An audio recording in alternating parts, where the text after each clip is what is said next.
Preterm infants with or without retinopathy of prematurity are at a higher risk of endogenous endophthalmitis due to immunodeficiency, frequent need for intravenous drug administration, and higher incidence of neonatal sepsis. Moreover, invasive intraocular procedures in these infants with ROP, like anti-VEGF injection used in the management of severe ROP, also adds to the risk. Management of endophthalmitis in preterm infant is challenging owing to delayed diagnosis, higher risk of general anesthesia related complications, and technical difficulty of performing vitreous surgery in a small eye of preterm infant. Thus, to have concurrent ROP and endophthalmitis in a preterm infant is a tough clinical situation for treating vitreoretinal surgeon. In the current video, we aim to describe the successful surgical management of ROP with endophthalmitis in one infant with endogenous endophthalmitis and another infant developing post-anti-VEGF injection endophthalmitis. Case 1. A neonate born at 29 weeks weighing 1320 grams at birth was screened for ROP. Right eye evaluation revealed circumcorneal congestion, corneal edema, posterior synechiae, and poor pupillary dilatation. Posterior segment evaluation was precluded by corneal edema. A diagnosis of right eye presumed neonatal endogenous endophthalmitis was made and empirical treatment with intravitreal vancomycin, ceftazidime and dexamethasone was administered in NICU along with topical antibiotic, steroid and cycloplegic. Following initial treatment, the fundus revealed incompletely vascularized zone 2 and focal whitish exudate superior to fovea with vitreous exudates extending from optic disc to nasal periphery, forming a string of pearls. With a suspicion of fungal endophthalmitis, topical fluconazole and intravenous amphotericin B were added, while topical steroid was discontinued.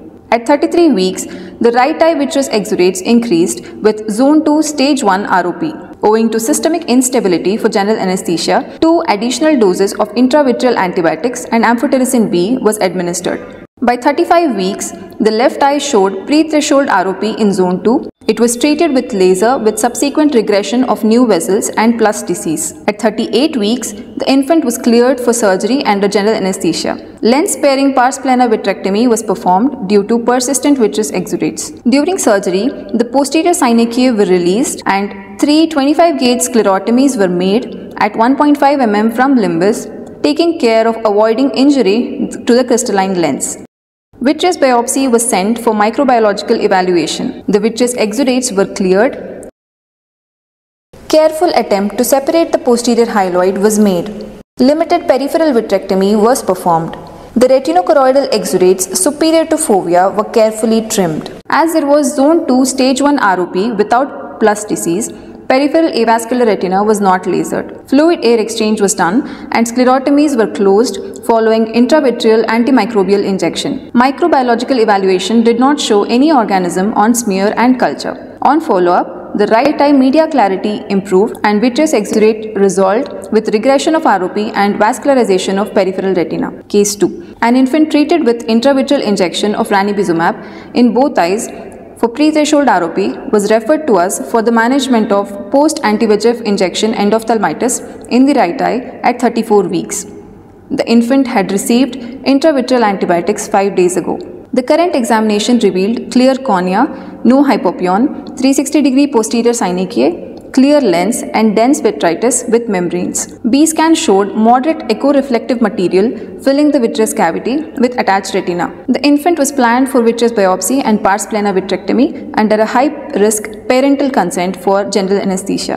3 25-gauge sclerotomies were made at 1.5 mm from the limbus and vitreous biopsy was taken. Vitreous cavity was filled with exudate. Initial attempt of core vitrectomy without lensectomy was made. However, the exudates were seen in very close proximity to the posterior lens capsule. Attempt to clear these retrolental exudates resulted in an iatrogenic lens injury in the center. Following the lens injury, the lensectomy with sparing of the anterior lens capsule was done to avoid injury to the iris plastered to it. The vitreous exudate in the center of the vitreous cavity was cut. Careful attempt for removal of the peripheral vitreous exudates as permitted by the visualization through the available pupil size was made. Retina could be visualized and was found to be attached with no features of reactivation of ROP. Exudates on the retinal surface was cleared with soft tip. Air fluid exchange was done and sclerotomies were closed after injecting antibiotics and dexamethasone. On follow-up, the vitritis reduced. However, the anterior capsule remnants became opaque and fibrosed by 2 weeks of initial surgery, making it more difficult to visualize the posterior segment. At this point, pars plana membranectomy was performed under general anesthesia. Following membranectomy, the posterior segment showed attached retina and clinically sterile appearing debris over the retinal surface inferiorly, along with the contraction of thickened retained posterior hyaloid over the optic nerve head and along the arcades. The remnant posterior hyaloid was carefully peeled and trimmed, avoiding iatrogenic injury to the retina and retinal vessels. The sterile debris over the retinal surface was cleared by soft tip. 1 week after the surgery, the media was clear and retina was attached. Key learning points or take-home messages from these cases are: preterm infants with ROP can have concurrent endogenous endophthalmitis and high index of suspicion is needed for timely diagnosis. Post-anti-VEGF injection endophthalmitis in preterm infants usually occurs within first week of injection. Thus, a careful fundus examination of these infants between 3 to 7 days after anti-VEGF injection shall be performed. Initial treatment with empirical intravitreal antibiotics may not resolve the endophthalmitis.